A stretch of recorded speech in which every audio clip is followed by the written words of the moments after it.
Hi guys, this is your boy Alanobi the Billionaire as always, and today is another day, Wednesday. Yesterday we had people marching in the streets in the fighting the finance bill or rejecting it, and we totally don't want the finance bill. Not because there are things that the government think we as the people, we are so stupid. But let me be honest, when dissecting some of the information that are in the finance bill, then you come to realize that, okay, as a government, you really want to raise taxes because you feel like there is not enough money to run the government. So you want to get the money from the people by increasing the tax on products, commodities, and services that these people provide.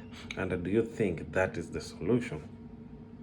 As a person, that's not the solution, because I will use a simple scenario that I don't know which year it was, but there's somebody who explained to me this concept, and I felt like it's the best concept ever. And this concept was applied by Safaricom.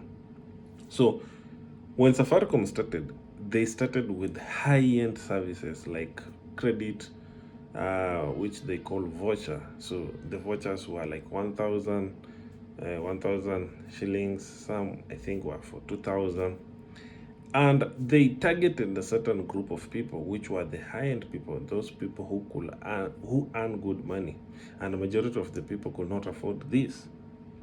You see, so the question was to Safaricom: do we target the people who can afford this 1,000 credit and let them pay, or we go lower? So they did their metrics and I realized, okay, let's go to 500. They had to lower from 1,000 to 500. When they came to 500, they realized that they are increasing the surface area of how many people they serve. So there are people who can't afford 1,000, but they can afford 500. So you see, you have increased the ratio of the people who use your product. Then, with the time, they decided, okay, we have increased the area of these people, and we have realized that many people are now using our services. No, so they introduced the 250 credit voucher. The number increased. They came to 100. It increased. They came to 50 shillings. It increased. They came to 20 shillings. And that is where they realized that we have the majority of people who are willing to use the 20 shillings as credit, and they will use it as many times as possible. Here is how the concept worked. For example, I want to talk to somebody. I call the person. So I have my 20 bob. I I load my airtime, then I have 20 bob credit airtime. I talk to the person. They give you how much per minute? I think it's 3 bob, 3 shillings per minute. So 3 shillings is 20 bob is equivalent to around 6 bob. That's 18. So that's 6 minutes. So people could talk, and when you exhaust the 6 minutes, you buy another credit. For me, I don't feel that pain because it's cheap. I can even spend 100 shillings within an hour than me spending 100 shillings at once.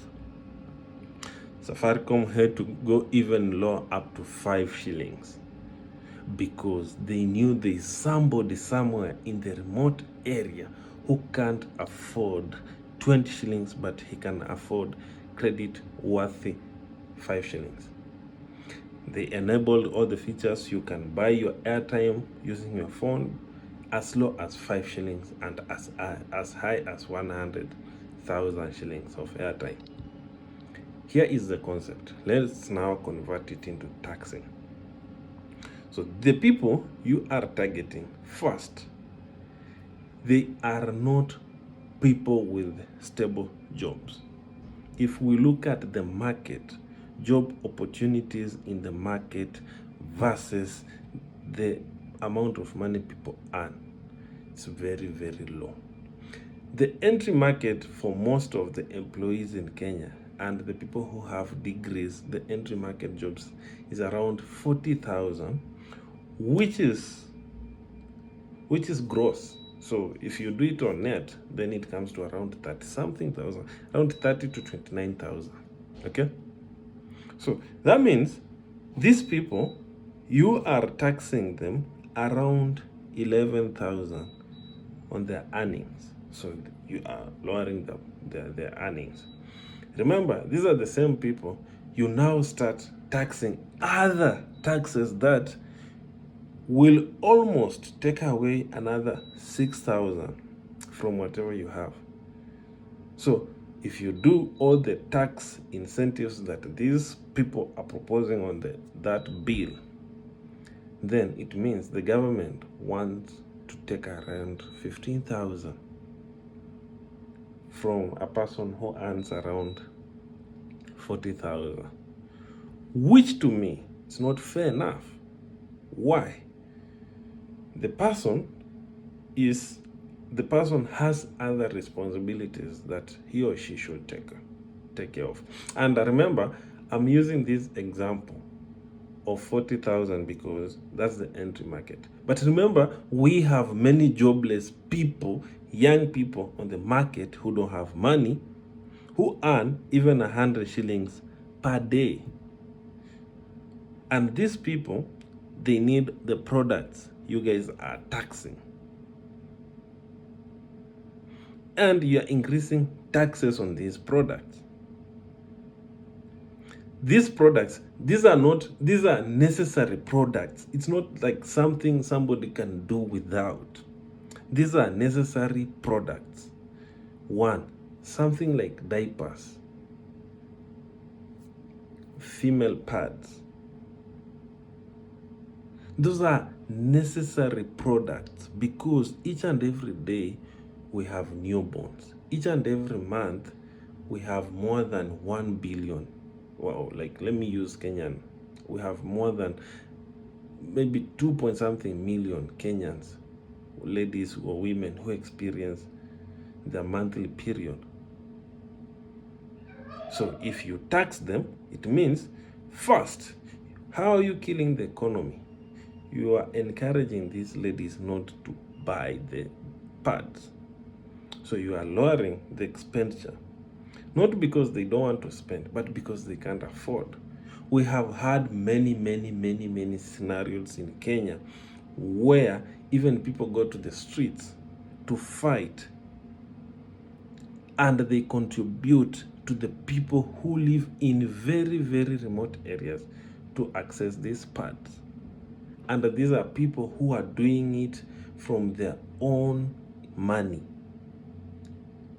to help other girls who can't afford this, and you're still taxing them. So me as a person who are willing to contribute the money and help these ladies, I will not do it because it's going to be more expensive. Then remember, you are still taxing these charitable organizations. Let's say I have 10,000 I want to contribute to charities.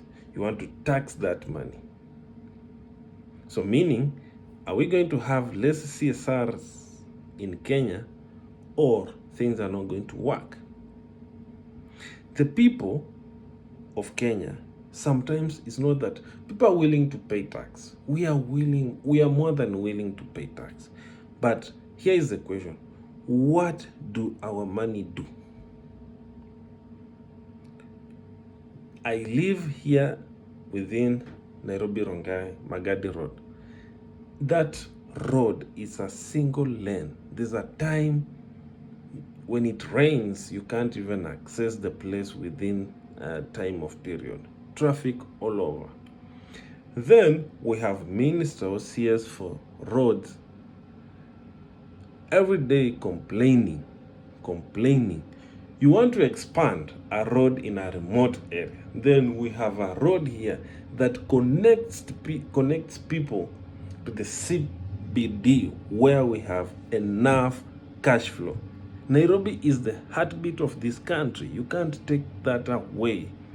cash flow circulation of money happens in Nairobi. People work here. Nairobi absorbs over 4 million of people, this city. These people are the one who even run the economy of this country. You cannot take that away. But you don't want even to work on roads that are within the CBD. Each and every day we are complaining. We want more money to give to the constituency so that we can build what? So that we can have enough bursaries. But even in accessing those bursaries, there's a lot of corruption where people have to do whatever they have to do so that they can get even 5,000 shillings as students.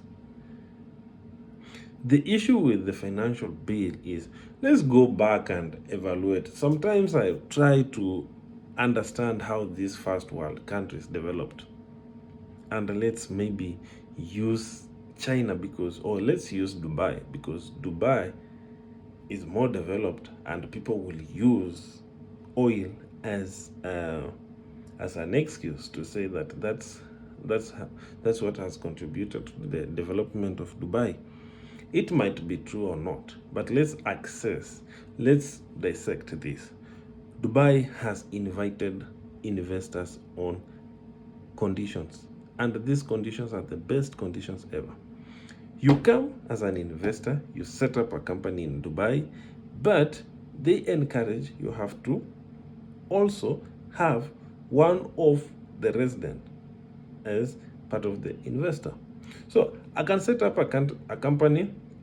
Let's say I do 80%, I own 80% shares, but they encourage 20% to the local people. And look at the tax incentives for these companies that are in Dubai. Very, very, very lucrative. That's why Dubai invited very, very many investors. And Dubai is not an old country in terms of development. It can be old in terms of existence, but in terms of development, Dubai, if you go back to almost 30 years, this is a country that has been like, okay, UAE. You know, when I say Dubai, people might say it's not a country. Please don't misquote me. But if I use UAE, you all get it. But Dubai is the city, so it's much easier when I use Dubai because people will understand it much faster. It's not something that happened 100 years ago. No. Holiday destinations. Who could have imagined Dubai could be one of the world best holiday destinations, which is a very dry area, a desert. But look the transformation that has happened there until people have started investing in that region. East Africa, Kenya is ranked as the top country where people can invest. We have the best weather conditions. Let me put it this, the best weather conditions. No humidity, the best. We can't go lower than 15 degrees, even if, maybe we can go to 10, but we can never go negative. Hot, we can't go past 40. We have never gone past 40 in terms of heat. So even if how hot it is, we cannot go past that. But look at how we are getting humiliation from the people we elect to serve us. These are the members of the parliament. They feel like they know economics, but some of them, when they talk, you realize these are people who are elected, but when they come to represent us in the parliament, their kind of thinking is totally arrogant. I can say it's it's one of the weird way of thinking. Some of these people don't even understand taxes. That's what I came to realize. Somebody arguing, can you go and read even the Chinese model of taxing? You can pay high taxes. I can't refuse that. But look at availability of those jobs. There are countries that pay high taxes, okay, but there are jobs on the market. The job market is good, but the job market in Kenya is totally worse. We have people graduating each and every year, more than 100,000. You people graduating, but we have less than even In a year in Kenya, job creations, we have less than 10,000. I can assure you that. Why? Because for you to know that we have very high job creations in Kenya, look at the startup market. The startup market also defines the number of jobs that we are creating as Kenyans. We have very few startups in Kenya. In fact, I read an article. There's an article that I read because I like doing research. In a year, Kenya can channel out less than serious startups, less than 500. Serious startups, not even 500 is many. 300 is the number. Then let's do the calculations. If we are working with 300, then let's say, I'm assuming, because they are startups, they are giving us like 5 employees. Each startup has 5 employees. So you multiply by 5. Those are 5 opportunities created by these startups. So you will realize that if you do it 300 times 5, you get 1,500 job creations. 1,500 only. I might not be accurate, but to the market, this can be true. This can be true. This can be true. We might be, unless the government, if you do the government, maybe the government is also creating other opportunities for the people. But as a country, you cannot run on a government employment system. Developed countries, you run on a private system because private enterprises provide almost 80% of employment. Then the government will provide 20%, and these are the civil servants. Civil servants. You get it? But guys, as a country, these people think we are so stupid, so they can manipulate us. We have how many? 200 and something MPs. Those are people who some even don't even attend these sessions. They don't talk, they don't even table motions, they don't have bills, they don't do anything. We fighting startups, raising high taxes. Every time we want to tax people that, the companies that we importing products, we want them to pay high taxes. That's not how you attract investors. Let's say there's a time I was calculating things and we realized that for you to set up a company in Kenya, how much do you need? What's the land size you need? I realized for you to set up an industry in Kenya, which I might not get the acreage size right, but I think that was the math that we were doing. You're supposed to have around, I hear it's almost 100 acres of land for you to set up an industry. 100 might be many, but I'm going lower to 20 acres of land for you to set up an industry in Kenya.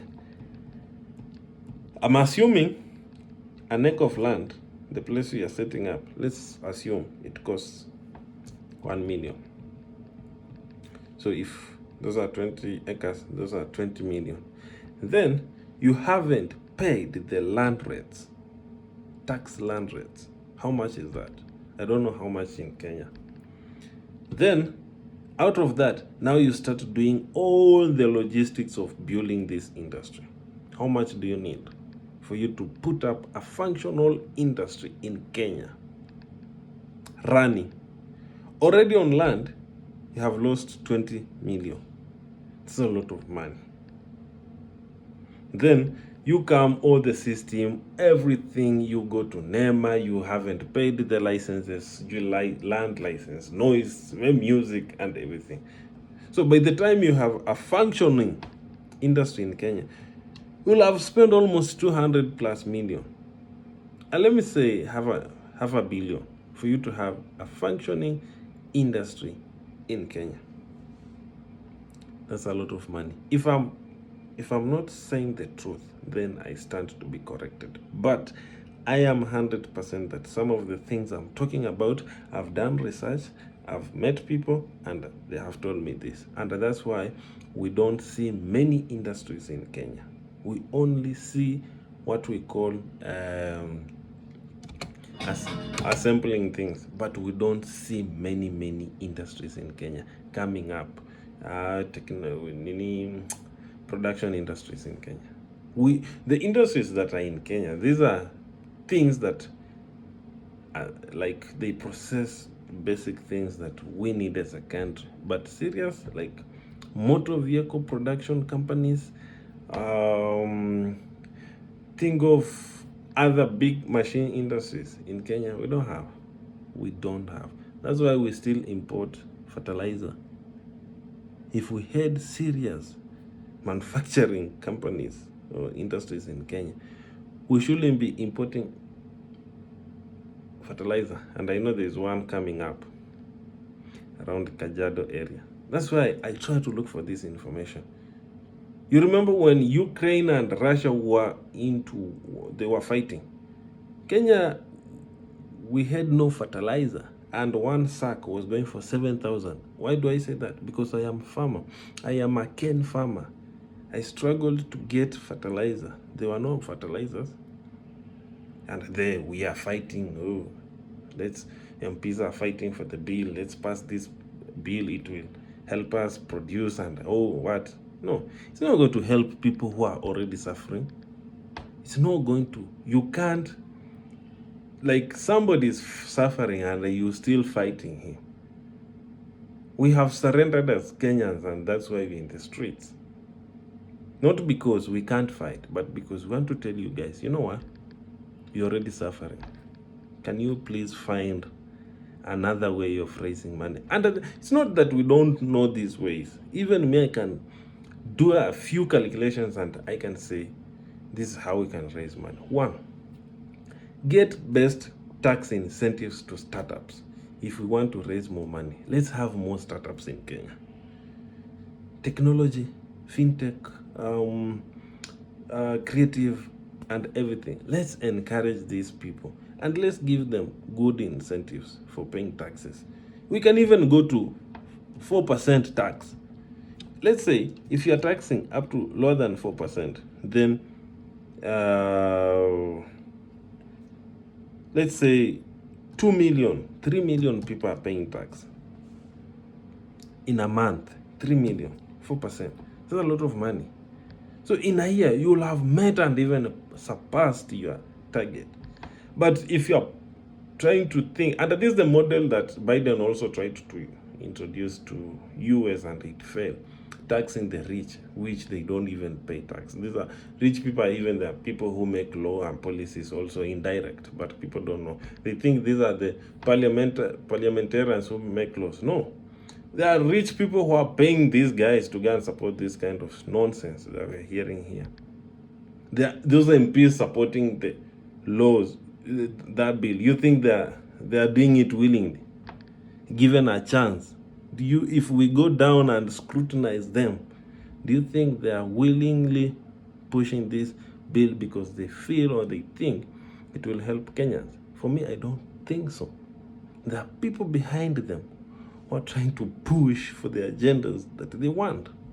There are people who are even pushing so that some of the companies that we have, they exit the market so that they can start their own companies, which they can still fail with those companies. How many global companies have left this country because of this kind of impunity? You know, people think we don't know this. We are not informed. We don't understand whatever is going to happen. It's happening. We do understand. Some of us, given a chance, we can also even give directions to this member of parliament. We have read this. In fact, the people who are going to see and get it tough in these financial bills, they are women. Unfortunately, they don't know, but they are the target. And you know, they say if you want to catch a man, then target a woman. And that's what they are doing, because men are meant to provide for ladies. And if a woman can't afford the pad, who is going to suffer? It's a man, because this man should give this lady the money to buy. If I can't afford it, if I have my family and I can't afford to provide for them, then I will be called a failure as a man. And because the government understands the game of feelings and how to play with people's mind, they know where to target. If you want to target a tough man, you don't even target him. Target the people around him. Then some people will relinquish power because you have targeted the people they love or care. This is your boy Alanobi the Billionaire, guys. Please support my channel. As always, I'm a farmer, but you know, when you reach a point where some issues must be talked about, we have to discuss and we have to understand them. Peace, guys. Alanobi the Billionaire. Share my video. If you find it relevant, please share with the other people. Peace.